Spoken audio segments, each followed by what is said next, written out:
Alo, Crisanto, tignan mo. Ang daming mga ibon nagliliparan. Oh, mga uwak yata yan ah. Pwede nga. Talaga ba? Nakita mo pa yun? Oo naman. Tignan mo kasi mabuti. Ayun oh, ang dami nga eh. Teka, ilawan ko nga. Aba, oo nga no. Ang dami nga. Sabi ko na sa'yo eh. Hanep, bilib na talaga ako sa linaw ng mga mata mo. Kaya pala kahit sa dilim nakakapamboso ka eh. Hoy, grabe ka naman sa akin. Baka mamaya may makarinig sa'yo. Isipin na nambuboso talaga ako. Makarating pa yan kay misis. Ma-outside di ko lambu pa ako. Ikaw talaga oh, puro ka biro eh. Tus, totoo naman eh. Paano ba naman kasi, maski ang dilim-dilim ng paligid nakita mo pa yung mga uwak na nagliliparan. Grabe, ang itim no pre. Kung di ko pa inilawan di ko maaninag yung mga sinasabi mo. Huwag ka maingay. Tahimik na. Isarado mo na yung bibig mo. Ito naman, masyado ka namang nerbiyoso. Huwag ka mag-alala. Safe sa akin ang sikreto mo. Wala namang makakarinig sa atin dito sa laot, no? Maliban na lang kung may sirena dito. Huwag ka namang manakot. Alam mo namang usap-usapan talaga na may sirena talaga dito eh. Pambihira ka naman oh. Talaga ba? Natatakot ka si Serena? Panakot lang sa bata yun. Hindi sila totoo. Nako, mabuti pa tara na sa pantalan. Siguradong pagkakaguluhan na naman ang huli nating mga isda. Tahimik na tumango si Dolpo habang pinagmamasdan pa rin ang mga uwak na lumilipad sa impapawid. Maya-maya pa ay bigla siyang napatingin sa tubig. Parang may anino sa ilalim ng mga alon. At pakiramdam niya ay may nagmamasid at sumusunod sa kanila. Samantala, si Crisanto naman ay abala sa pag-aayos ng mga lambat. Tila walang pakialam sa kakaibang pakiramdam ng kanyang kasama. Tahimik silang naglalayag papuntang pantalan. Ilang sandali pa nang marating nila ang pangpang, nagsimula na silang magbaba ng isda. At tulad ng inaasahan, agad nga na dinagsa sila ng mga tinderang namamakyaw ng kanilang mga isda. At nang matapos ang kanilang pakikipagtransaksyon, umuwi na sila. Ang dalawa ay nakatira sa isang isla kung saan may maliit na komunidad. Maliwanag na nang makarating sila doon. Nakita nilang naghihintay na doon ang asawa ni Dolfo. Nagdadalang tao ito pero gustong-gusto nito na palaging magpunta sa pangpang para abangan ang pag-uwi ng kanyang mister. Grabe pre, anong gayuma ba ang ginamit mo sa asawa mo? Araw-araw na lang nakaabang sa pampang ha. Walang palya. Anong gayuma sinasabi mo? Ang sabihin mo, masyado siyang nabighani sa kagwapuan ko. Sus, saan bandang gwapo dyan? Patingin nga. Siyempre, sa bandang mukha ko. Alangan naman sa mukha mo. Wala kang ang jowa eh. Aray ko naman pre, pinipersonal mo na yata ako niyan ha? Ikaw talaga ha? Pabiro munang nag-wrestling ang dalawang magkaibigan bago nila dinaong ang bangka. At nang huminto sila at makababa, siniguro nilang nakatali ito para hindi tangayin ng alon. Agad namang sumalubong ang asawa ni Dolpo at niyakap pa ito. Hindi naman maiwasang makaramdam ng inggit si Crisanto sa pagmamahalan ng dalawa. Wala pa naman kasi siyang napupuso ang babae, kaya wala pa siyang nagiging nobya. Umuwi na lamang siya sa bahay. Dala ang isang malaking isda na hindi niya binenta para pang ulam nila ng tatay niya. Oh, nariyan ka na pala anak. Kumain ka na bago matulog Nakapaghain na ako. Salamat tay. Ito nga pala tayo. May uwi ako malaking isda. Aba, napakalaking isda naman ito. Hindi natin ito mauubos anak.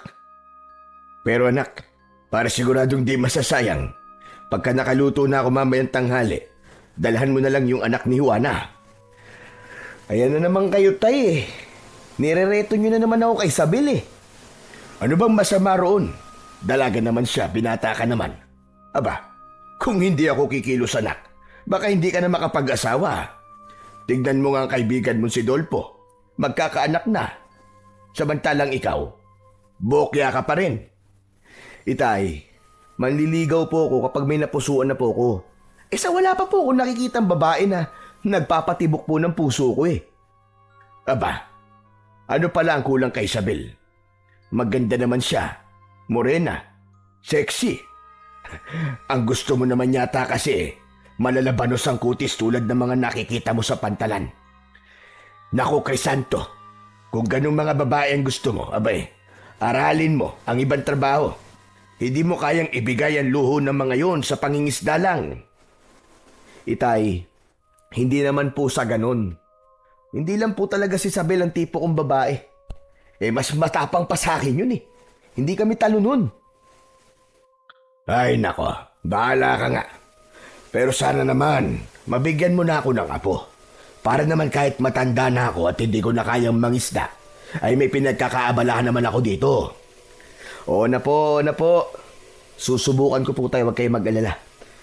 Pwede na po ba akong kumain? Aba, hindi kumain ka, wala naman pumipigil sa'yo. Hindi ko naman dala ang kaldero. Sige na, kumain ka na. Napapailing na lang si Crisanto habang dumudulog sa mesa. Araw-araw na lang kasi na pinipressure siya ng kanyang ama tungkol sa pag-aasawa. Simula nang mag-asawa ang kaibigan niyang si Dolpo, ay hindi na din tumigil ang ama niya sa kakareto sa kanya at ang pinakapaborito nitong ereto ay ang anak ng kumari nito. Pero wala talaga siyang gusto kay Isabel. Tuwing nagkikita sila ay nag-aaway sila at madalas pa nga na magkapikunan. Pagkatapos kumain ay nagpahangin lang ng konti sa labas si Crisanto at nang antukin ay pumasok na siya sa kanilang kubo para matulog. Maaga kasi silang pumalaot ni Dolpo, lalo na't kalmado ang dagat kanina. Paglapat ng kanyang katawan sa kanyang higaang katre ay nakatulog siya kagad. Ilang sandali ang nakalipas, nagising siya sa tapik ng kanyang ama. Crisanto! Crisanto, gising na! Ano ka ba naman bata ka? Talagang hindi ka makakapag-asawa niyan. Abay tanghali na nakahilata ka pa. Tay, ang bilis niyo naman po manggising. Anong oras na po ba? 11:00 na anak, tanghali na. Nakaluto na ako ng ulam. Hala, sige na, bumangon ka na riyan. At bigyan mo ng ulam si Isabel. Anak ng tay naman eh. Akala ko po ba tapos na tayo kay Isabel? Kung talagang gusto niyo siya, bakit hindi kayo manligaw doon? Promise tay, hindi ako magagalit. Total matagal naman ang nasa langit si inay eh. Pwede ka na ulit mag-asawa kung gusto mo. Anak ng lintik na to, bakit akong pinag-aasawa mo? Ikaw ang mag-asawa. Dahil tumatanda ka na. Uy, grabe naman po kayo sa tumatanda, tay. Wala pa nga akong 30 anyos eh. Tsaka tay, sinabi ko na nga sa inyo eh. Hindi kami talo ni Isabel. Kita niyo pong mas maton pang kumilos sa akin yung babaeng yun eh. Kung manliligaw man po ko, tay, ang gusto ko, dun sa babaeng kong kumilos ay babaeng babae. Anong sabi mo? Biglang natigilan si Crisanto nang marinig mula sa kanyang likuran ang boses ni Isabel. Kinabahan siya ng todo at ramdam na ramdam niya ang mabilis na tibok ng kanyang puso. Hoy! Ikaw na magaling na lalaki ka! Kung hindi mo ako gustong ligawan, aba, mas lalong ayaw ko magpaligaw sa katulad mo. Tsura mo, kala mo pogi. O, Isabel, Ineng, nariyan ka pala. Nagbibiro lang naman itong binata ko. Huwag mo na siyang pansinin. Sige po. Siya nga po pala man Tiburcio. Pinibibigay po ni Inay itong biko na niluto niya. Para sa inyo lang po ito ha. Hindi pwedeng kainin ng iba riyan. Di wag. Kahit gaano pa kasarap ang luto ni Aling Juana, hindi ko talaga kakainin kapag ikaw ang nagdala. Baka lagyan mo pa ng gayuma yan eh. Mainlove pa ako sa'yo. Abat, ang kapal ng mukha nito ah. Kung manggagayuma lang din naman ako, pipili na ako ng gwapo, hindi katulad mo. Aba, Bakit? Gwapo naman ako ah. Pero sorry, hindi ako magpapagayuma sa'yo, no? Abat, talagang ginagalit mo ako, no? Anong gusto mo, ha? Halika dito, magkasubukan tayo. Oh, kita mo na, Tay. Kita mo na. Ganyang babae ba ang gusto mo manugangin? Masahol pa sa matula. Anong sabi mo? Buisit kan talaga. Nagtaas na ng manggas si Isabel habang nakaamba na ang pagsuntok. Akala mo isang lalaking siga na nag-aamok ng away. Hindi alam ni Crisanto kung bakit sila inirereto ng mga magulang nila. Simulat sa pool naman ay magkaaway na silang dalawa na parabang aso at pusa. Biglang sumulpot si Dolfo. Oh, ano na naman ba yung away na yan? Alam nyo kayong dalawa? Bakit hindi na lang kayo magmahalan kaysa lagi kayo nag-aaway? Tatandang dalaga na lang ako. Kung si Crisanto lang din naman na mapapangasawa ko. Aba, akalain mo yun, dalaga ka pala. Hindi halatang dalaga ka eh. Leche ka!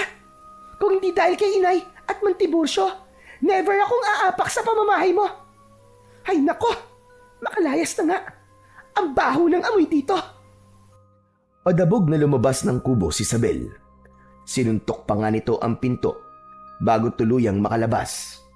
Naiwan naman si Crisanto na naiinis dahil sa ginawa ng babae. Pre, paamuhin mo kasi yung babae. Ginagalit mo eh. Kaya nga naman, turuan mo nga na magpaamo ang kaibigan mo, Dolpo. Para naman hindi na pag-iiwanan. Sige po, Tatay Tiburcio. O ano pre, kailan ko sisimulan ng pagtuturo sa'yo? Si Raulo, saka pa dyan. Diyan ka na nga. Hoy, sandali lang. Ito naman hindi na mabiro. Kaya nga pala ako pumunta dito ay para tanungin ka kung pwede ba tayo ulit pumalaot bukas. Ano ka mo? Gusto mong pumalaot ulit? Aba, sumisipag ka yata ngayon. Oo, kailangan eh. Alam mo naman kabuhanan ni misis. Tsaka madami ang isdang nahuhuli natin ngayon. Ayoko naman sayangin ang pagkakataong kumita, di ba? Eh di gaya ng dati, madaling araw pa rin tayong papalaot. Dating oras ah. O sige, Chong. Salamat. Sige. O yan. Ganyan ang masarap sa pag-aasawa, Crisanto. Yung may pinaglalaanan ng kita. Ay nako, si tatay naman oo. Bakit tay? May pinaglalaanan din naman ako ng kita ko ah. Hindi naman nasasayang eh. Sus! Ay siya nga pala, Dolpo. Di ba't malapit ng mga nakang asawa mo? Di ba't dapat binabantayan mo na? Kasi anumang oras, baka manganak na yon. Opo, Tatay Tiburcio. Pero sabi naman po ni Aling Juana na hindi pa siya manganganak ngayong araw. Kailangan ko po kasing kumayod para din may pera kami sa paglabas ni baby. Sige, ikaw ang bahala. Pero huling palaot mo na yan para may kasama ang asawa mo. Hindi natin alam, hindi ba? Opo. Nagpaalam na si Dolfo. Nang sila namang mag-ama ang naiwan, muling ipinilit ni Mang Tiburcio na dalhan ng ulam ang dalaga. Dahil sa konting pag-aaway kasi ng dalawa, kanina ay nakalimutan na nitong ibigay ang ulam kapalit ng biko na ibinigay nito. Samantala, mabilis na lumipas ang mga oras at sa muling pagsapit ng madaling araw, muling pumalaot ang magkaibigan. Pagdating sa laot, sa isang hagis pa lang ng lambat ay nakahuli na kagad sila ng maraming isda. Tuwang-tuwa si Dolfo.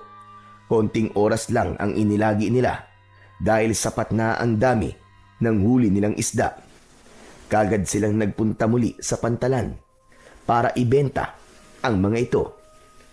Medyo may kalakihan ang kinita nila ng araw na yon.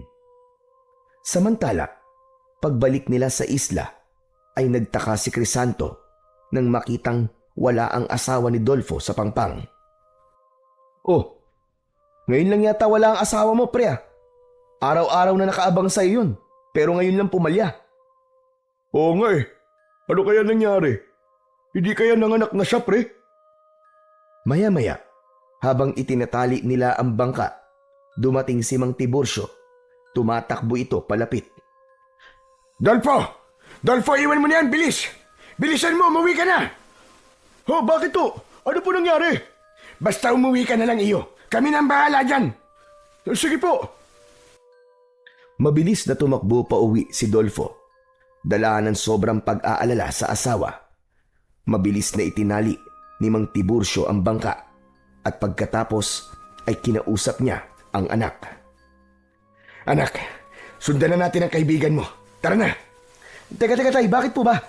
Ano po bang nangyari sa asawa niya? Nanganak na po ba? Bago pa makasagot si Mang Tiburcio, ay narinig nila ang malakas na pag-iyak ni Dolfo. Malapit lang kasi ang bahay nito sa Pangpang. Diyos ko po! Asawa ko!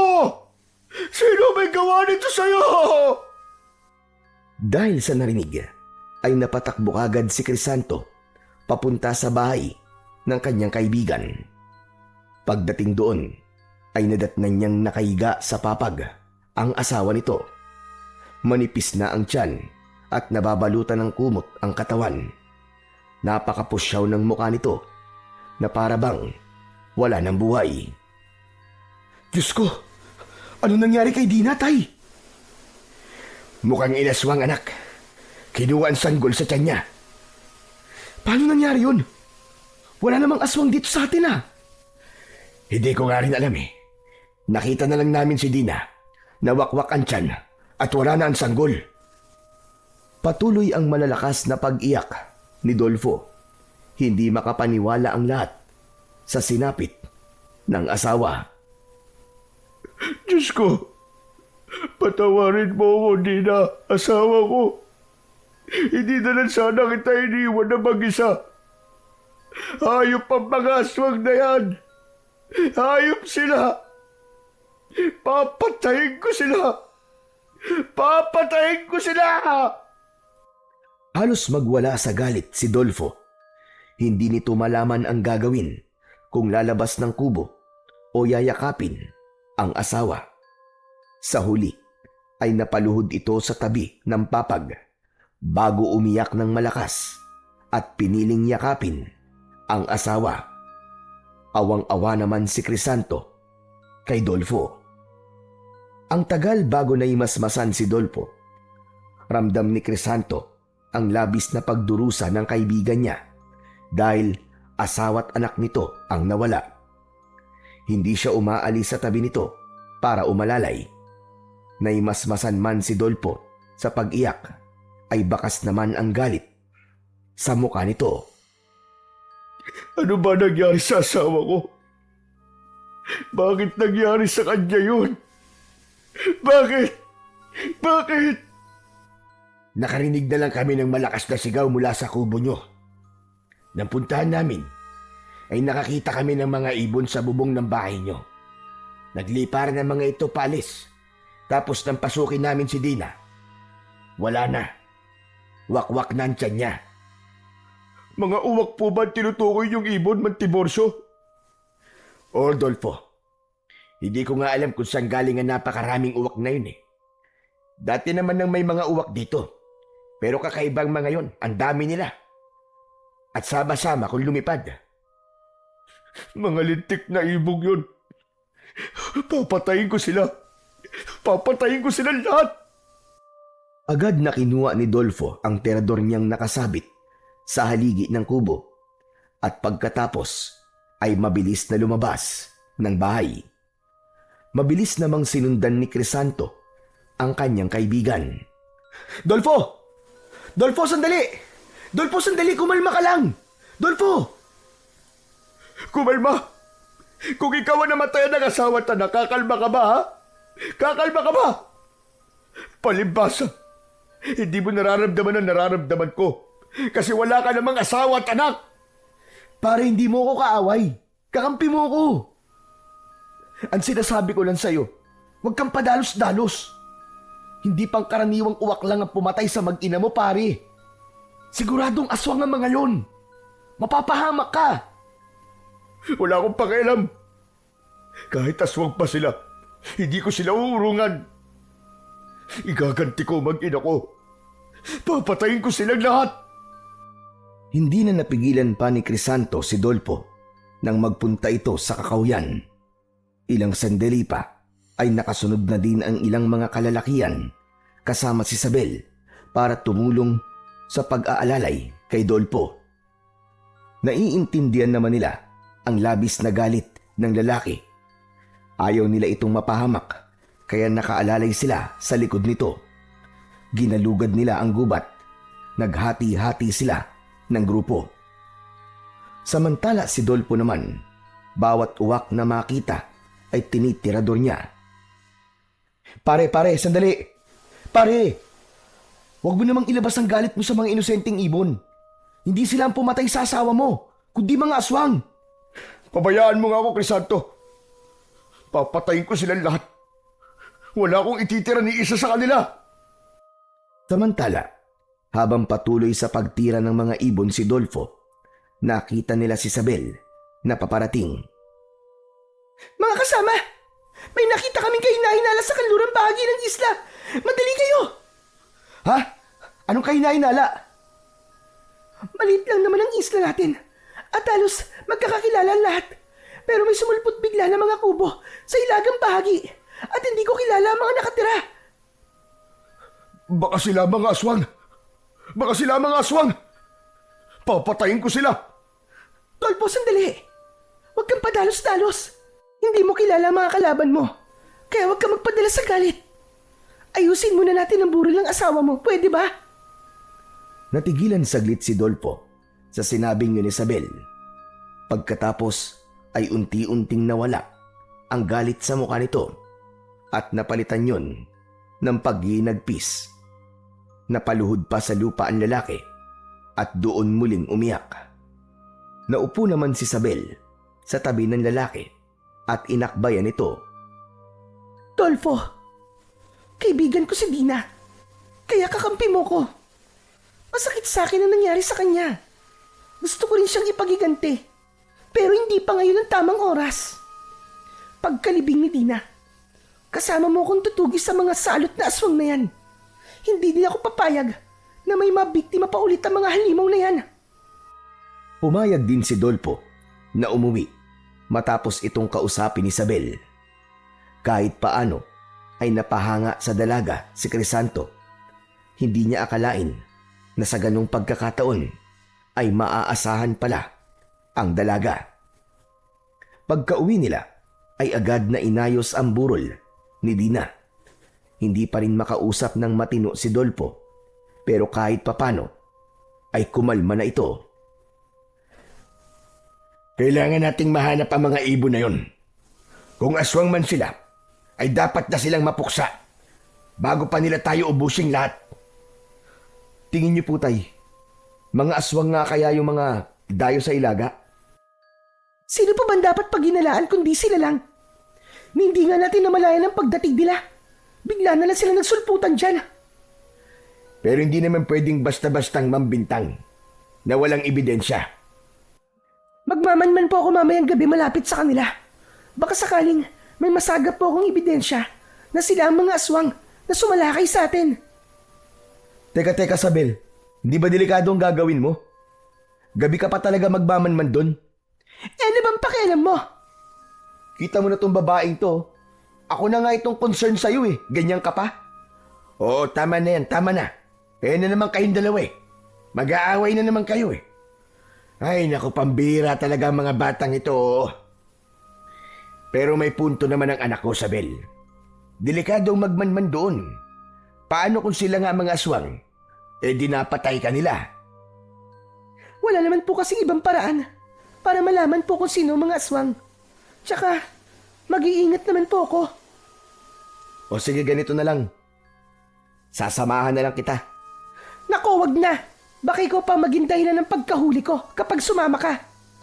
Ay nako, hindi ba pwedeng kausapin mo ako ng maayos, Isabel? Hindi yung palagi ka na lang nakasuplada sa akin. Palagi ka na lang nakaangil. Ewan ko sa'yo. Diyan ka na nga. Isabel, huy! Ano naman bang ginawa ko, Isabel? Anak ng mga babae talaga. Ang hirap ispilingin.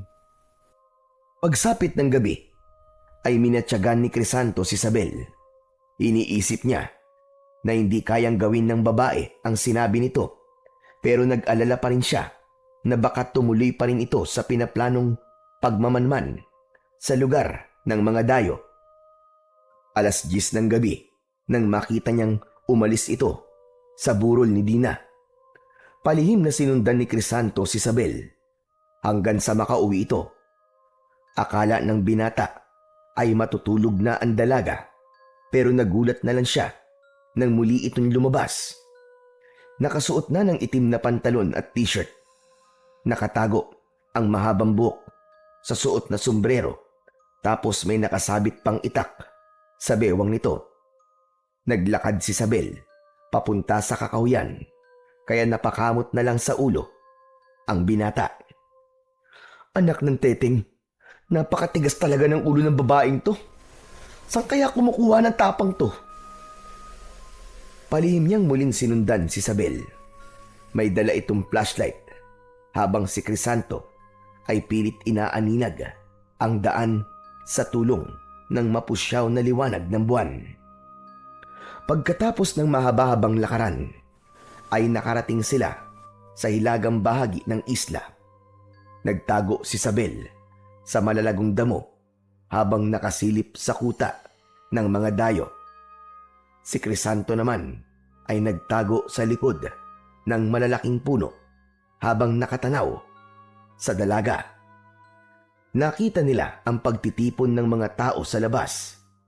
Nagdarasal sila sa lengguaheng hindi maintindihan.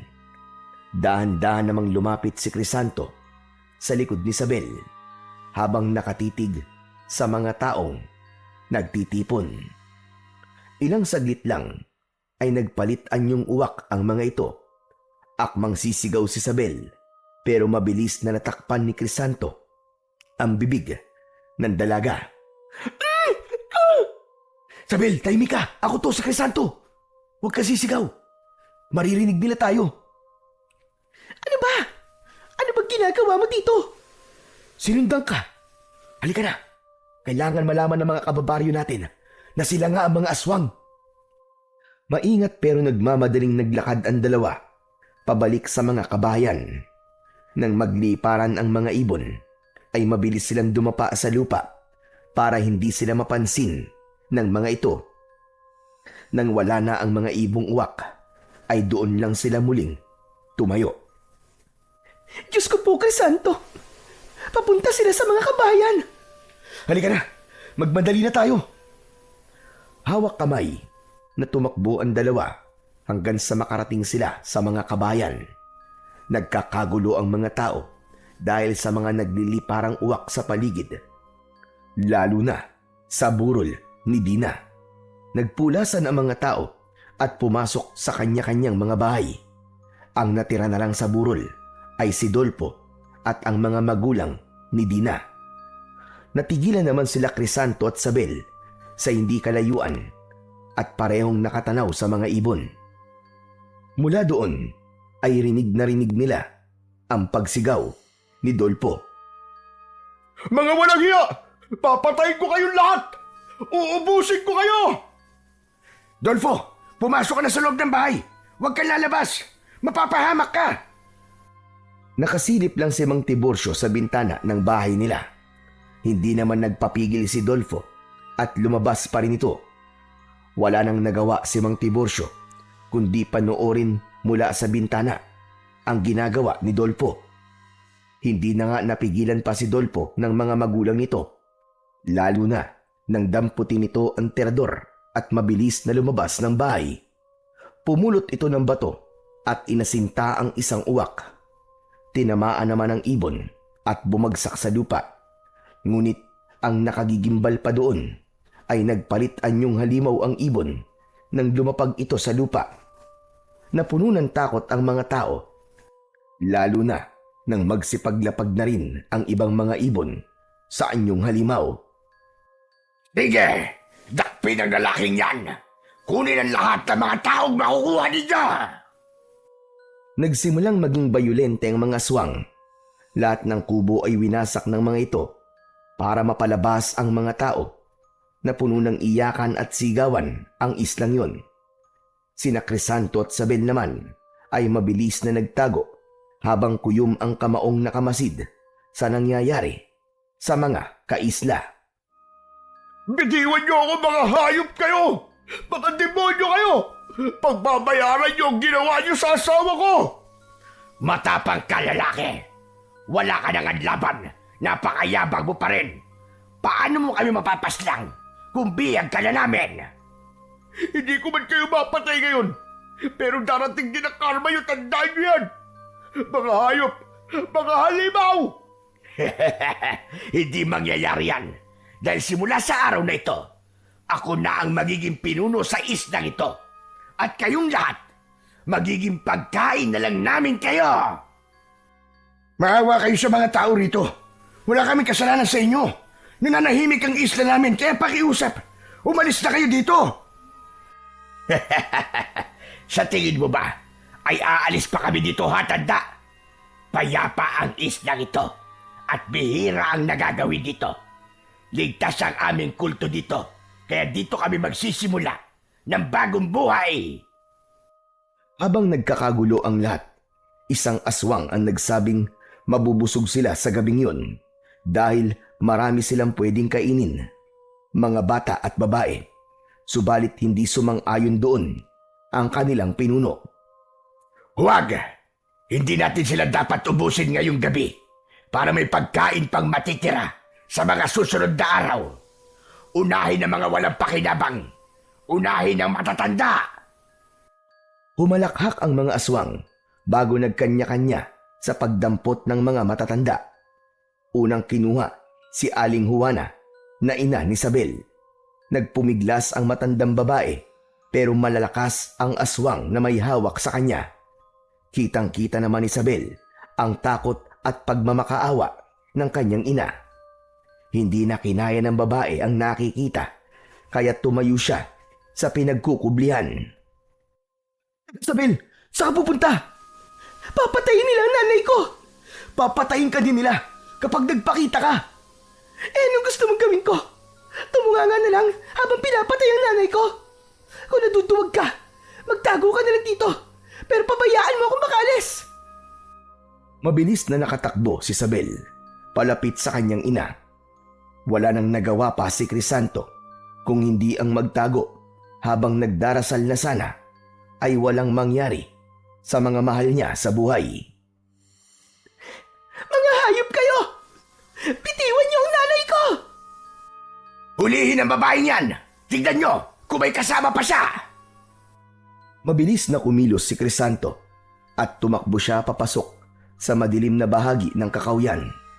Hindi siya tumigil sa pagtakbo hanggang sa narinig niya ang malakas na sigaw ng aswang.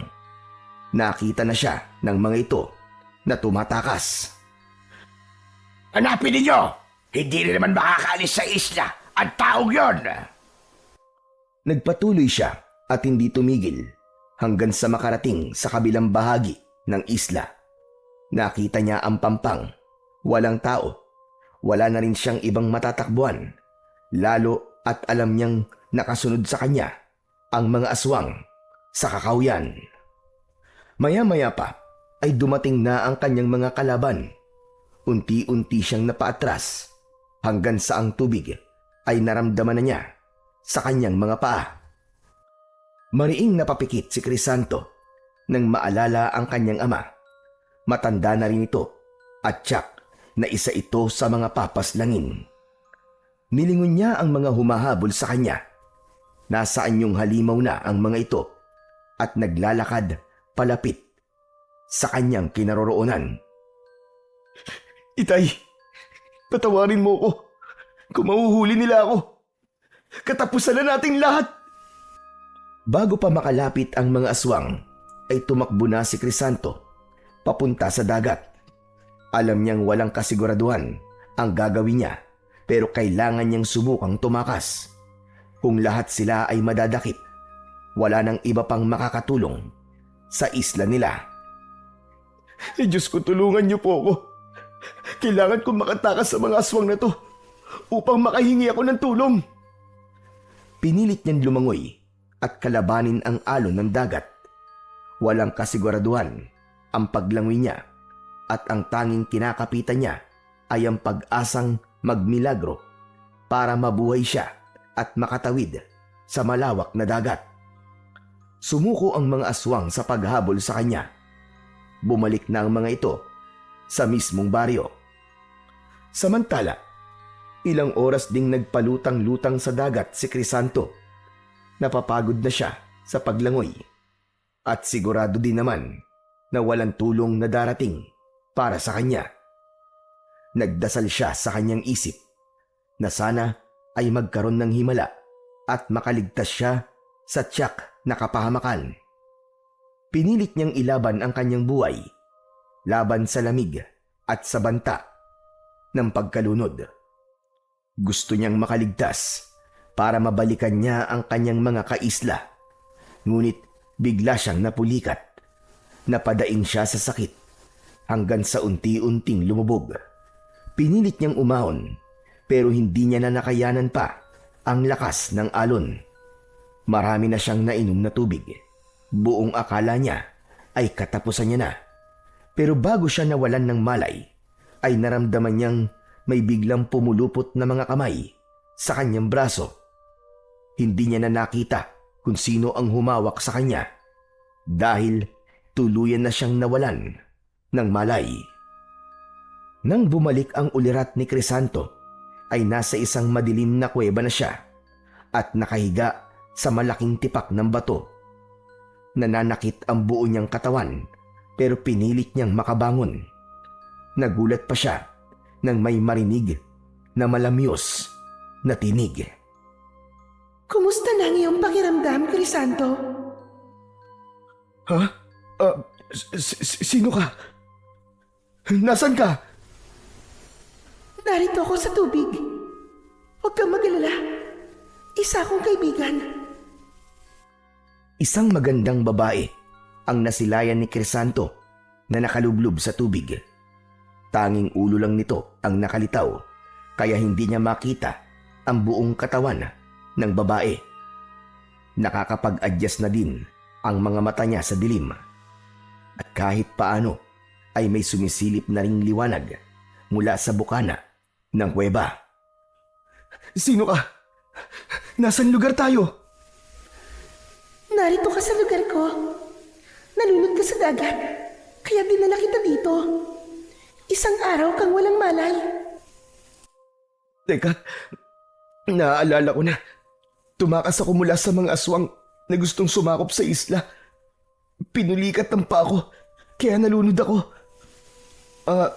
Salamat sa tulong mo ha, kaibigan. Ang ginawa kong pagsagip sa buhay mo ay pasasalamat ko din sa pagsagip mo sa amin. Ano? Pagsagip sa inyo? Wala akong natatandaan na may iniligtas akong magandang babae. Ikaw ang pumigil sa mga mangingisda noon sa pagpapasabog ng dinamita sa dagat. Dahil sa iyong katapangan, napigilan sila na iligtas mo muntikang pagkasira ng aming tahanan. Teka, sino ka ba talaga? Hindi ko kasi maintindihan ang mga sinasabi mo. Anong tahanan ng muntik masira? Ang dagat? Ibig sabihin, nakatira ka sa dagat? Lumangoy palapit ang babae at gumapang patungo sa kinatatayuan ni Crisanto. Napaatras ang binata nang makita ang kabuuang katawan ng babae. May buntot ito ng isang isda. Isa kang sirena? Huwag kang matakot, Crisanto. Tulad ng sinabi ko, hindi ako kaaway. Matagal na kitang minamatyagan, kaya alam kong mabuti ang iyong kalooban. Diyos ko po, huwag ka lalapit sa akin. Huwag ka lalapit sa akin. Bakit ka natatakot, Crisanto? Ako ang siyang nagligtas sa buhay mo. Kung gusto kitang saktan, dapat ay pinabayaan na kitang malunod at mamatay. Pero, ano kasi? Hindi kami masama, Crisanto. Mali ang pagkakaunawa niya sa amin. Mga tao masasama at makasarili. Sinisira niya ang dagat. Kung may nasasaktan man kaming tao, yun ay dahil kailangan naming iligtas ang aming sarili, pati na rin ang aming tahanan. Patawad. Iba ka sa kanila, Crisanto. Alam kong mabuti ang puso mo. Alam ko rin ang kinakaharap mong problema. Naalala bigla ni Crisanto ang kalagayan ng kanilang isla at ang misyon niya kung bakit nilangoy niya ang dagat. Kailangan ko pala makahingi ng tulong. Kung isa kang ang kaibigan, tulungan mo kung makarating sa pantalan. Sige na. Sa pantalan? Bakit? Kanino ka hihingi ng tulong doon? Sigurado ka bang matutulungan ka nila? Natigilan si Crisanto sa sinabing yun ng Serena dahil masyadong malayo ang munisipyo sa kanila. Kailangan pa niyang bumiyahe para makarating sa istasyon ng pulisya. Mahihirapan pa siyang ipaliwanag sa mga pulis ang nangyayari sa kanilang isla. Baka hindi sila maniwala na aswang ang sumalakay sa kanila. Pero alam niyang yun lang ang tanging paraan para mailigtas niya ang kanyang mga kaisla. Kailangan ko subukan. Dahil kung di ko gagawin yun, mamamatay ang lahat ng tao sa isla namin. Nakatakas ka na, Crisanto. Bakit babalik ka pa sa isla niyo? Tumakas ako. Hindi para sa sarili ko, kundi para din sa kanila. Kailangan ko silang balikan at tulungan. Napatunayan kong muli na busilak ang puso mo, Crisanto. Hindi ka makasarili. Dahil dyan ay tutulungan kita para mailigtas mo ang iyong mga mahal sa buhay. Hinubad ng Serena ang suot nitong kwintas bago yun ipakita sa kanya. Ang kwintas na yun ay may palawit na kakulay ng tubig. Ngunit kapag nasisinagan ng ilaw ng buwan, ito ay nagiging kasing puti ng perlas. Ito ang mutyat ng mga Serena. Ipapahiram ko ito sa iyo para malabanan mo ang mga aswang na sumakop sa inyong isla. Iba yung lakas ng pangangatawan, liksi ng pagkilos, at tagabulag ang taglay nitong kapangyarihan. Ano ka mo? Mutya ng Serena? Totoo ba yan? Nakikita mo naman ang aking anyo, hindi ba? Ako ang patunay na totoo ang Serena, pati na rin ang aming mutya. Hindi yun. Ang ibig ko sabihin sigurado ka bang ipagkakatiwala mo ang mutya sa akin? Bilang tugon ay iniabot ng Serena ang mutya kay Crisanto. Hindi naman makapaniwala ang binatang si Crisanto nang kunin niya ang mutya mula sa kamay ng Serena. Halika, Crisanto. Ipikit mo ang iyong mga mata dahil ipapasa ko sa iyo ang kaalaman kung paano gagamitin ang mutya ng Serena. Ipinikit ni Crisanto ang kanyang mga mata. Tila ba may kung anong init siyang nararamdaman sa palad niya nang may hawak sa mutya.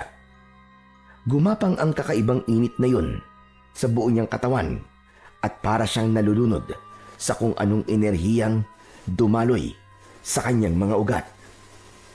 Hindi niya kinaya ang malakas na enerhiyang yon, kaya nawalan siya ng malay. At nang muli siyang magkaroon ng ulirat, nakadapa na siya sa buwanginan. Nasilaw pa siya sa liwanag ng araw, kaya mariin siyang napapikit bago marang bumangon. Dahan-dahan niyang muling minulat ang kanyang mga mata.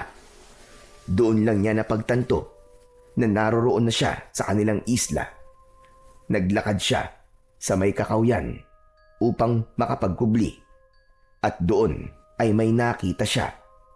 Sa hindi kalayuan ay natanaw niya si Dolpo, tila nagmamanman sa paligid. Laking tuwa naman ni Crisanto dahil buhay pa pala ang kanyang matalik na kaibigan. Dolpo! Dolpo! Tatakbo na sana siya para lapitan ang kaibigan nang matigilan siya. Paano ay nilapitan ito ng isang lalaki na hindi niya kilala. Nag-usap ang dalawa na parabang magkakilala. Kapwa nila narinig ang boses niya. Kaya naman, agad na ipinahanap ng aswang kung kanino at saan galing ang boses na tumawag kay Dolpo. Hayop ka! Hayop ka, Dolpo! Kumampi ka na sa mga aswang! Hayop ka! Traidor! Kagad siyang naghanap ng mapagtatanungan pero wala siyang makita. Tiyak na maski magtago siya sa likod ng mga puno ng oras na yon, ay tiyak na mahahanap siya. Kulang na siya sa oras hanggang sa isang aswang ang lumapit sa kanya pero dinaanan lang siya nito. Parang hindi man lang siya nakita. Ilang aswang pa ang dumaan pero hindi pa rin siya inaatake ng mga ito. Samantala ay ramdam niya ang mutyang ibinigay sa kanya ng Serena. Nang mapagtantong may tagabulag ang kapangyarihan ng Serena, minabuti na muna niyang magmatsyag sa paligid. Inabot na siya ng gabi. Nagpaikot-ikot siya sa mga kabayan. Nalungkot siya nang malamang tuluyan na ngang nasakop ng mga aswang ang kanilang isla. Ang mga tao ay ikinulong na parang mga hayop habang ang ilan sa mga taga-isla ay malaya. Yun ang ipinagtataka ni Crisanto. Nang makita niyang lumapit si Dolpo kay Isabel, ay lumapit din siya. Taglay ang tagabulag. Isabel, umanib ka na sa amin para hindi ka na nahihirapan. Kahit kailan, hindi ako magiging duwag na katulad mo, Dolpo. Ipinagpalit mong iyong kaluluwa sa mga aswang para mabuhay ka. Nakalimutan mo na ba na sila ang pumatay sa iyong mag-ina? Hindi ko nakakalimutan yan, Isabel. Pero sa pagkakataong to, kailangan kong pumili kung buhay at kamatayan. Natural na pipiliin ko mabuhay. Kaya kung ako sa'yo, pumayag ka ng maging aswang. Hindi natin alam. Baka isa sa mga araw na to, ikaw na ang susunod na maging pagkain. Mabuti nang mamatay nang may dangal kaysa maging katulad mong hangal. Umalis ka dito kung wala ka rin namang matinong sasabihin. Layas! Gusto lang naman kitang iligtas eh. Huwag mo na akong kumbinsihin dahil hindi ako aanib sa inyong mga animal kayo. Dolfo, sana hindi ka isumpa ng asawa at anak mo. Hayop ka. Masahol ka pa sa kanila. Hindi nakinig si Dolpo kay Isabel. Mabilis na lumayo ito kay Isabel. Ngunit sa sandaling umalis ito at nakatalikod na sa dalaga, kitang-kita ni Crisanto na tumulo ang luha sa mga mata ng kaibigan. Nagpatuloy ito sa paglalakad hanggang sa tinabihan ito ng isang lalaki. Sabay silang naglakad palapit sa kanya. Sandali lang, Dolpo. May kakaiba sa lugar na to. Ramdam ko malakas na enerhiya sa paligid. Ha? Anong ibig mo sabihin? Mukhang may nakapasok na antingero. Kailangan itong malaman ni Amang Segundo. Teka, sandali lang. Sigurado ka ba? Wala naman ako nararamdaman ah. Dahil bagong yagaw ka pa lang, hindi ka pa naturuan ni Amang Segundo ng lihim na aral. Ano ka mo? Lihim na aral? Yung ba yung mga ritual na ginagawa nyo? Mamaya na maraming tanong. Puntahan na natin si Amang Segundo. Umalis na ang dalawa. Samantala, gusto pa sanang itakas ni Crisanto si Isabel pero nauubos na din ang oras niya. May kung anong boses siyang naririnig na nagsasabing nawawala na ang bisa nito. Kaya naman, agad siyang nagdesisyon na lumayo na muna doon pansamantala. Mabilis siyang tumakbo palayo at nagtago sa malalaking tipak ng bato malapit sa dagat. Hindi naman makalapit ang mga aswang doon dahil takot sila sa tubig alat. Nang makapagpahinga ay pumuslit naman siya sa kubong tinitirahan nila dati na ngayon ay aswang na ang nakatira. Kinuha niya ang kanyang itak at mabilis na pumunta sa kakawyan. Nagputol siya ng mga sanga ng kahoy at pinatulis niya ang dulo para maging sibat. Inunti-unti niya ang paggawa ng sibat. Pagkatapos ay dinala ito sa kakawyan na malapit sa mga bahay. Tinabunan niya ng mga tuyong dahon para hindi makita ng mga aswang. Maingat ang bawat pagkilos niya dahil kailangan niyang magdobli ingat, lalo na't nararamdaman ng mga aswang ang presensya niya. Nagmasid-masid din siya sa paligid para mapag-aralan ang kilos ng mga aswang. Hindi lang siya lumalapit sa pinuno ng mga ito dahil alam niyang ito ang pinakamalakas sa lahat. Nang sumunod na araw ay pinuntahan niya ang kubong kinaroroonan ni Sabel para makausap ang dalaga. Sabel! Sabel! Crisanto? Diyos ko, Crisanto! Ikaw nga! Akala ko iniwan mo na kami. Iniligtas ko lang ang sarili ko. Pero ito na ako ngayon. Nakabalik na ako. Pero narinig ko mga aswang. Ang sabi nila, nilangoy mo daw ang dagat. Paano ka nakaligtas? May awa pa rin ng Diyos sa atin, Sabel. Hinayaan niya ako mabuhay. Buti bumalik ka pa, Crisanto. Pinatay nila ang tatay. Ano? Hindi.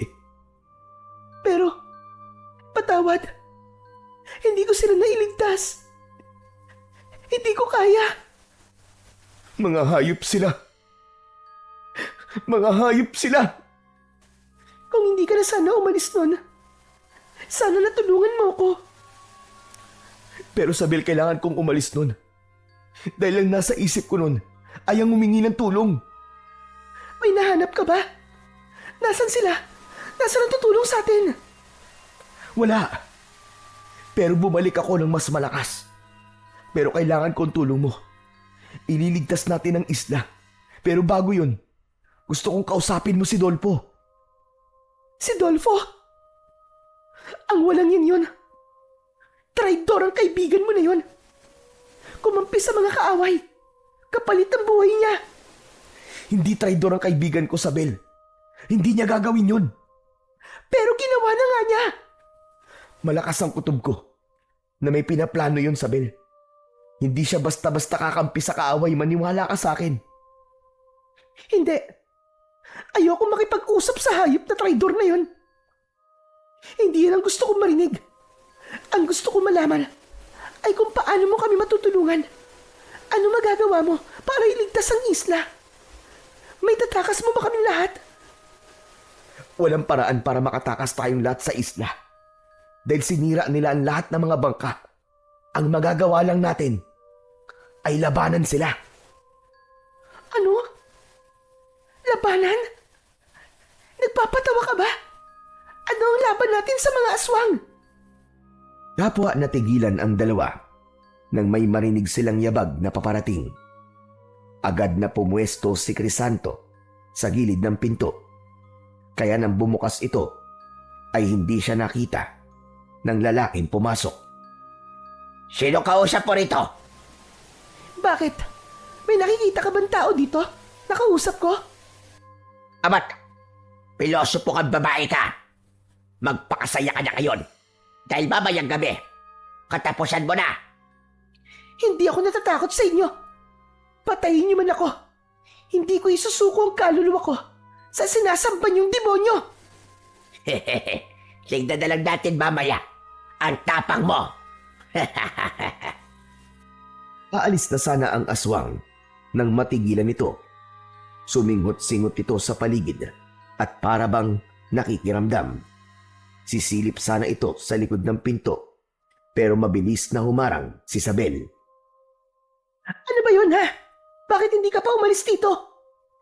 Sino ang tinatago mo dito, ha, babae? Paano naman ako makapagtatago dito ng tao? Kinukulong niyo ako. Huwag kang sinungaling. Ramdam ko ang presensya ng antingero. Ilabas mo na siya. Wala nga akong tinatago. Kung ganon, Hayaan mo kung masilip ang likod ng pinto. Ang kulit mo ah! Sinabi nang umalis ka dito eh! Matapang na sinugod ni Isabel ang aswang na nasaan yung tao pa. Ipinagtabuyan niya ito palabas sa kubo pero mas malakas ang aswang. Isang tabig lang nito kay Isabel ay tumilapon na sa sulok ang dalaga. Nagawang silipin ng aswang ang likod ng pinto kaya mariing napapikit si Isabel dahil sa pag-aakalang mahuhuli na ng aswang si Crisanto. Mabuti na lang at nagkaroon ulit siya ng tagabulag sa tulong ng kanyang mutya. Walang nakita ang aswang sa likod ng pinto. Kaya naman, nagtaka ito. Anak nang, kanino malakas na enerhiya ang nararamdaman ko? Hindi kaya ikaw yon, babae? Isa ka bang antingera? Magsalita ka! Kung antingera ako, matagal na kitang pinatay. Kung ganon, sabihin mo sa akin kung sino siya. Aba malay ko! Nakakulong ako dito, tapos ako ang tatanungin mo. Talagang matalas ang dila mo, babae ka! Sasakali na sana ng aswang si Isabel pero agad itong sinugod ni Crisanto.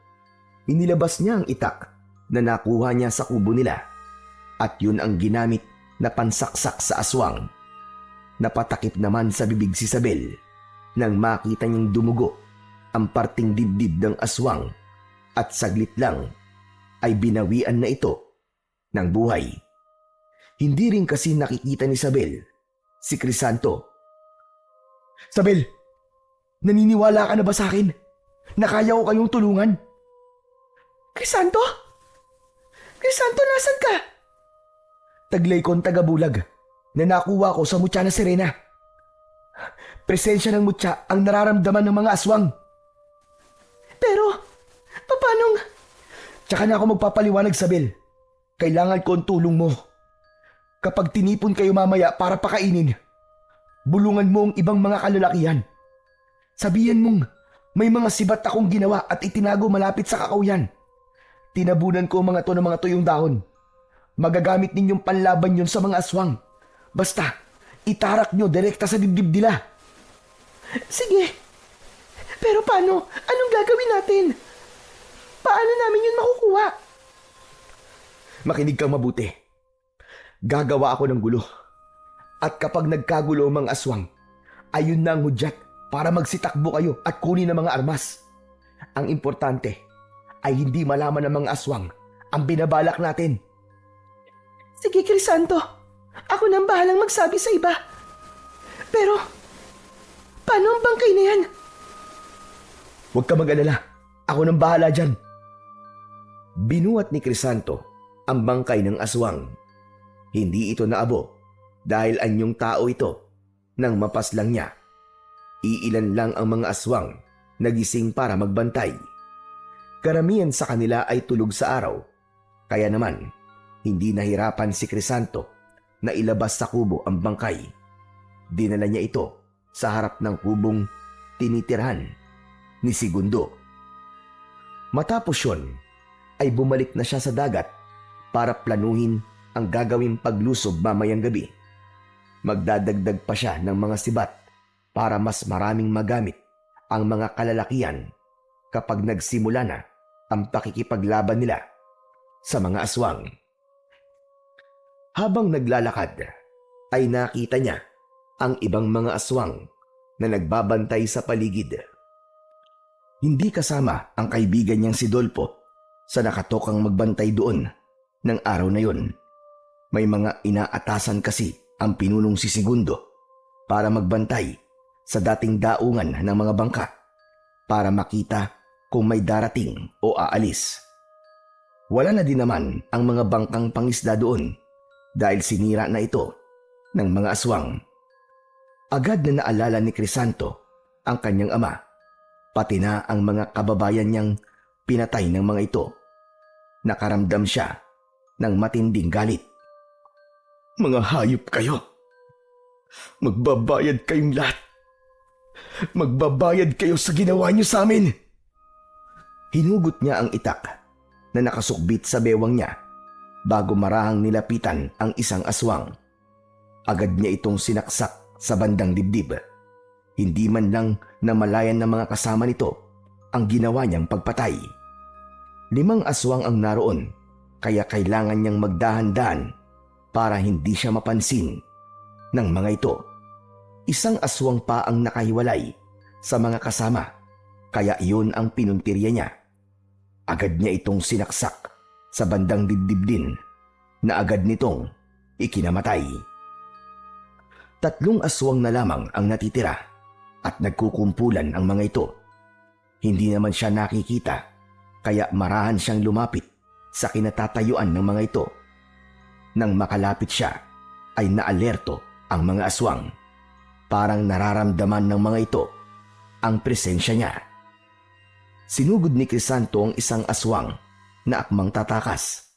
Tinaga niya ito na tinamaan naman sa balikat. Lalong nataranta ang 2 pang aswang na kasama nito. Lalo na nang mapadapa sa lupa ang nataga niya. Hindi na siya nag-aksaya pa ng panahon at agad na sinalakay ang isa pa. Tinaga niya ang leeg nito. Tumalsik ang ulo nito papunta sa 1 pang aswang. Nanlaki sa takot ang mga mata nito bago tumakbo palayo habang sumisigaw. Hayop ka! Tatakas ka pa! Wala ka ng kawala! Papatayin kita! Maliksing kumilos si Crisanto dahil na rin sa tulong ng mutya ng Serena. Nahabol niya ang tumatakas na aswang at agad na tinaga sa likod. Humiyaw sa sakit ang aswang, pero hindi niya na ito hinayaang makatakbo pa. Sinaksak niya kagad ito sa dibdib na agad nitong ikinamatay. Binalikan naman niya ang 1 pang aswang na nataga niya sa balikat. Gumagapang ito sa lupa dahil hindi na nito maigalaw ang 1 braso. Tinapakan naman ito ni Crisanto sa likod, kaya napadaing ito sa sakit. Sino kang lapastangan ka? Magpakita ka sa akin. Kung talagang matapang ka, magpakita ka. Kayo ang mga lapastangan. Mga demonyo kayo. Hindi nyo lang inangkin ang islang ito. Ginawa nyo pang masahol sa baboy ang mga nakatira dito. Mga demonyo kayo! Humanda ka kay Amang Segundo. Hindi ka niya bubuhayin. Ang ama nyo ang humanda sa akin. Pagbabayaran niya ang ginawa niya sa islang ito at sa mga tao dito. Hindi mo siya kaya. Papatayin ka rin niya. Ah, ganon. Sayang. Dahil mauuna ka, hindi mo na makikita kung paano ko papaslangin ang minamahal mong Amang Segundo. Tinagpas ni Crisanto ang ulo ng aswang. Nagtalsikan pa ang mga dugo nito sa kanya. Paalis na siya nang marinig niya ang mga nagkakagulong aswang. Narinig ng mga ito ang pagtawag kanina ng aswang na napaslang niya. Mabilis namang tumakbo si Crisanto papunta sa lugar na kanyang pinagtataguan. Sa lugar kung hindi siya kayang puntahan ng mga kalaban. Subalit nakita siya ng ilang aswang at itinuro siya kagad sa pinuno nila. Hindi maintindihan ni Crisanto kung paano siya nakita, gayong hindi pa oras na mawalan ng bisa ang kanyang tagabulag. Huliin ninyo at iharap sa akin ang buhay. Ako ang magpaparusa sa kanya. Napagtanto ni Crisanto na iba-iba ang kakayahan ng mga aswang. Ang iba ay nakararamdam lang dahil mas mababaw pa lang ang kaalaman nila sa lihim na aral, habang ang iba naman ay mas biyasa na at may kakayahan ng makakita kahit sa mga nagkukubling kalaban, kahit pa sa mga may tagabulag na kagaya niya. Mas binilisan ni Crisanto ang pagtakbo nang habulin siya ng mga aswang. Hindi pa naman sila makapagpalit ng anyo dahil maliwanag pa ang paligid. Nang makarating sa dagat, ay agad siyang nagtago sa malalaking tipak ng bato. Dahil doon, ay hindi na siya nasundan pa ng mga aswang. Nakatayo lang ang mga ito, malayo sa baybayin, pero nakatanaw sa kinaroroonan niya. Alam niyang takot ang mga ito sa tubig alat. Akala mo ba makakatapak ka pa sa isla nito? Hanggang diyan ka na lang, lapastang ang lalaki. Maghintay kayo dyan! Wala akong pakialam na mamuti ang mga mata nyo sa kakahintay sa akin! Nagbantay nga ang mga aswang upang hindi siya muling makapasok sa isla. Samantala, pagsapit ng takip silim, ay umalis na si Amang Segundo na pinuno ng mga aswang. Natira na lamang ang iba pang mga aswang para magbantay sa kanya. Mga siraulo, magbantay kayo hanggat gusto nyo. Taglay niya ang mutya ng sirena, kaya naman may kakayahan siyang lumangoy at pumailalim sa tubig ng matagal. Naghanap siya ng ibang madadaanan upang muling makapasok sa isla. Nang makahanap, ay agad na siyang umahon at naglakad papasok sa kakawyan. Subalit may nakakita ulit sa kanya. Anak nang, nalintikan na. May bantay din pala dito. Inihanda niya ang sarili niya sa pagsugod ng mga aswang. 3 aswang ang nandoon at agad na pumalibot sa kanya. Sumugod ang isa at hinawakan siya sa balikat. Agad naman itong napasok kaya napaatras. O ano? Lumapit pa kayo! Akala ko ba kaya niyo ko? Ano? Lapit pa! Lapit! Napaatras ang mga ito habang patuloy sa pag-angil. Kung ayaw niyo lumapit, sige, ako na lang ang lalapit sa inyo. Mabilis na tumalikod ang mga aswang at akmang tatakbo sana nang umabante siya. Subalit dahil sa taglay niyang bilis ay agad niyang nilapitan ng mga ito at gamit ang kanyang itak, tinaga niya ang isa. Ngunit maliksing nakaiwas ito sa pag-atake niya. Pinagtawanan pa siya ng mga aswang. Pinakalma niya ang sarili. Maya-maya pa ay tila bumubulong na sa kanya ang mga alon. Narinig niya ang tinig ng sirena. Malayo yun, pero naiintindihan niya. Itinuro nito ang orasyon na dapat niyang sambitin. Mabilis siyang kumilos. Ang kanyang liksi ay katulad ng sakidlat. Sa gulat ng mga aswang, isa ang nagsabi na kailangang tawagin na nila ang kanilang mga kasama. Hindi ako papayag na makaalis pa kayo. Ano kayo, mga hilo? Mga hayop kayo. Para to sa tatay ko! Dumaing sa sakit ang unang aswang na kanyang nasaksak. Ito pa! Para sa lahat ng mga pinatay nyo! Muli ay sinaksak niya ito hanggang sa mamatay. Papatakas na ang 2 aswang pero mabilis niyang nahabol ang isa pa. Nagmamakaawa ito ng gusto sa kanya na wag papatayin. Nagmakaawa din ang mga pinatay nyo. Pero nakinig ba kayo, ha? Nakinig ba kayo? Papatayin ko kayong lahat. Hindi kayo dapat kaawaan! Mabilis ang bawat galaw ni Crisanto. Napatay niya ang 2 aswang habang ang isa na mas malakas at may kakayahang makakita sa kanya ay mabilis na nakatakbo at nakalayo para magtawag sana ng mga kasama. Hinabol niya ito at agad namang naabutan. Ang lalaki ay biglang nagbago ng anyo at inihanda ang sarili sa malakas na pag-alulong, pero mabilis na dinamba ito ni Crisanto. Nagpambuno silang 2 hanggang natumba at nagpagulong-gulong sa lupa. Unang nakatayo si Crisanto, kaya pagtayo ng aswang ay tinaga niya ito sa likod. Isang mahaba at malalim na hiwa ang tinamo ng aswang. Dahil sagrado ng orasyon at nababad sa tubig alat ang itak, ay agad na umusok ang sugat ng aswang hanggang sa magliyab ang katawan nito at tuluyang tupukin ng apoy. Aalis na sana si Crisanto pero nagsidatingan ang mga aswang na kanina ay nagbabantay sa kanya sa pangpang. Pinalibutan siya ng mga ito kaya umusal siya ng proteksyon bago sinugod ang isang aswang. Natutuyo na ang katawan niya, kaya wala na ang tubig alat na pumuprotekta sa kanya. Galit na galit ang mga aswang sa kanya. Minumura at sinusumpa na siya ng isa. Ang dami mong sinasabi, hayop ka! Tapusin na natin to! Sumugod si Crisanto habang iwinawasiwas ang itak. Malakas ang puwersang inilalabas niya kaya hindi makalapit ang mga aswang. Kayang-kaya niyang sabayan ang liksi ng pagkilos nila. Nagpalit ng anyong halimaw ang mga ito. Sumugod ang mga ito sa kanya, pero bago pa siya makalmot ay tinamaan na ng talim ng kanyang itak ang isa sa mga ito.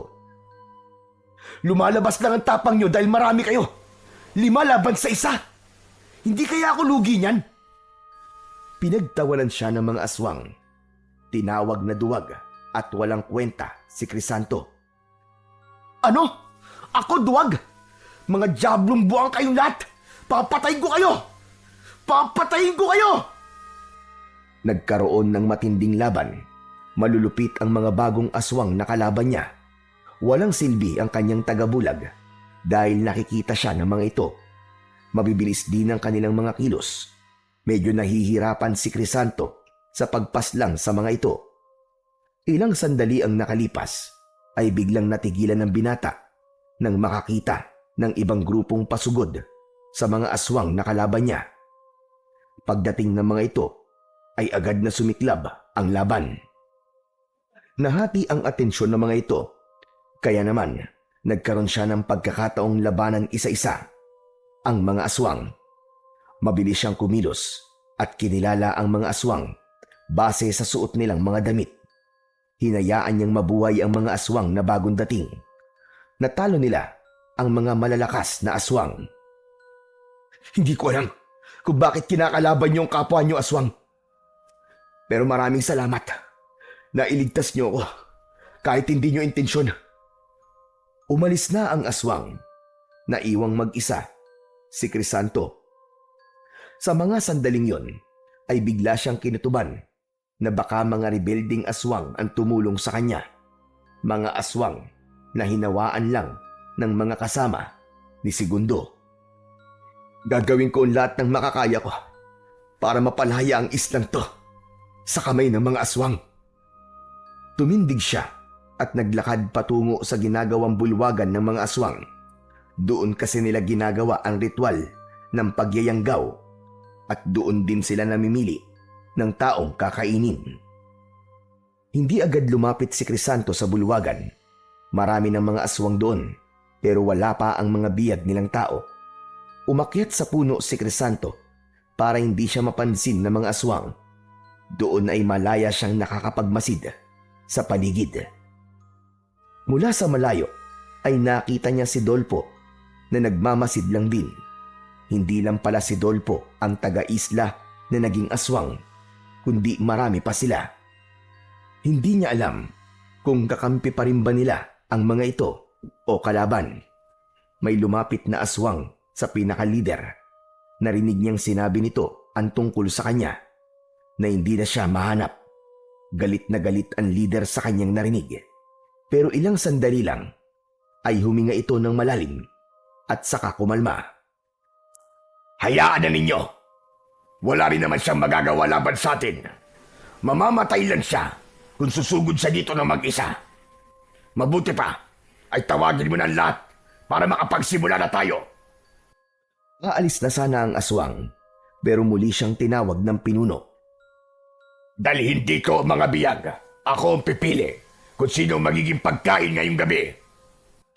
Napagtanto ni Crisanto sa mga oras na yon, nakampante ang mga kalaban niya sa kanya. Akala ng mga ito ay mahina siya. Sa ganung paniniwala ay alam niyang hindi na siya pag-aaksaya ng oras ng mga ito. Kaya naman, agad niyang kinondisyon ang sarili. Nasimulan na ang planong paglipol sa mga aswang dahil hindi niya nakakayanin pa na may mamamatay sa mga kababaryo niya. Nakakaramdam siya ng matinding kaba at takot. Kaya naman, Nagdasal siya ng taimtim. Diyos ko, kayo na po ang bahala sa amin. Tulungan niyo po kaming labanan ng mga kampo ng demonyo. Huwag niyo po kaming pababayaan. Matapos magdasal, ay muling pumikit si Crisanto para pakinggan ang dagat. Muli, isang orasyon ang kanyang sinundan. Sinambit niya ang orasyon para sa proteksyon. Kinondisyon niya ang sarili hanggang sa maramdaman na niya ang paggapang ng init na nagmumula sa mutya ng sirena papunta sa buo niyang katawan. Nang magmulat na ng mga mata si Crisanto, ay nakita niya na ang grupo ng mga tao sa isla na naglalakad papunta sa bulwagan.